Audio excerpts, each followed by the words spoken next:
कावड़ यानी आनंद और उत्साह से भरपूर भक्ति। कावड़ यात्रा महादेव के प्रति सामान्य जन की आस्था का प्रतीक है, जिसमें ना कोई तंत्र है, ना कोई मंत्र और ना कोई विधि विधान। बस है तो केवल बम बम भोले के जयकारे, कंधे पर माँ गंगा का पवित्र जल और मन में महादेव को जल अर्पित कर उन्हें प्रसन्न करने की इच्छा। हमारी सनातन संस्कृति में कावड़ यात्रा की परंपरा प्राचीन समय से है। कहा जाता है कि समुद्र मंथन के समय जब देवताओं और दैत्यों ने मिलकर मंदरांचल पर्वत को मथनी और वासुकी नाग को रस्सी बनाकर समुद्र को मथा था, तब इस मंथन से 14 तरह के रत्न प्राप्त हुए थे, जिनमें सबसे पहले कालकूट नामक विष निकला था, जिसे हलाहल भी कहा जाता है। कहा जाता है कि यह विष इतना भयानक था कि उससे संपूर्ण ब्रह्मांड का विनाश हो सकता था।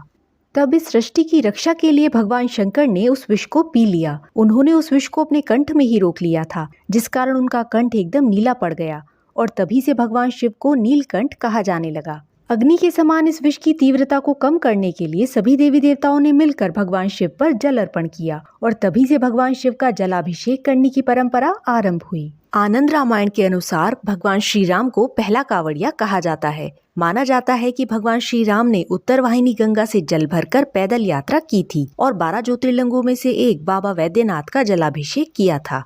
वैद्यनाथ धाम को बाबा धाम के नाम से भी जाना जाता है और यह झारखंड के देवघर जिले में स्थित है। कुछ पौराणिक कथाओं के अनुसार यह भी कहा जाता है कि कालकूट विष के नकारात्मक प्रभावों को कम करने के लिए भगवान शिव के अनन्य भक्त रावण ने भी उनका जलाभिषेक किया था। कुछ विद्वानों के अनुसार यह भी कहा गया है कि भगवान परशुराम ने पुरा महादेव नामक प्राचीन शिवलिंग पर गंगा जल अर्पित किया था। इस प्राचीन शिवलिंग का जलाभिषेक करने के लिए भगवान परशुराम गढ़मुक्तेश्वर से गंगा जी का जल लाए थे। उत्तर प्रदेश के बागपत जिले में स्थित पुरा महादेव शिवलिंग पर आज भी लाखों की संख्या में श्रद्धालु गढ़मुक्तेश्वर से गंगा जल लाकर जलाभिषेक करते हैं।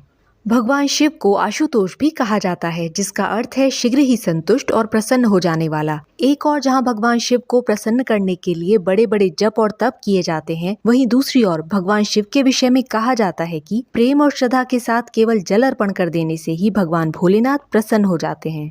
सावन के पवित्र मास में हरिद्वार और गंगोत्री से गंगा जल लेकर उसे कावड़ में रखकर कंधे पर उठाकर पैदल यात्रा करने को ही कावड़ यात्रा कहा जाता है। ये कावड़ यात्री दूर दूर तक पैदल यात्रा करके भगवान महादेव के प्रसिद्ध मंदिरों में जाकर उनका जलाभिषेक करते हैं। कावड़ बांस की फट्टी की बनी होती है, जिसे बहंगी भी कहा जाता है। इसे फूलमाला, घंटी और घुंघरू से सजाया जाता है। धूप दीप की सुगंध से वातावरण को महकाते हुए बम बम भोले और बोल बम के जयकारे लगाते हुए भगवान भोलेनाथ के भजनों पर नाचते गाते लंबी लंबी पैदल यात्राएं करके सभी कावड़िए सावन मास के सोमवार, चतुर्दशी और पूर्णिमा को भगवान भोलेनाथ का जलाभिषेक करते हैं। कहा जाता है कि कावड़ यात्रा के हर कदम के साथ कई यज्ञों को करने जितना फल प्राप्त होता है। कावड़ यात्रा कई तरह से की जाती है। सामान्य कावड़ यात्रा में कावड़िए यात्रा के दौरान समय समय पर विश्राम करते हुए अपनी यात्रा को पूरा करते हैं। विश्राम करते समय वे अपनी कावड़ को किसी स्टैंड पर रख देते हैं। डाक कावड़ वो है जिसमें कावड़िए यात्रा की शुरुआत से भगवान शिव के जलाभिषेक तक बगैर रुके लगातार चलते रहते हैं।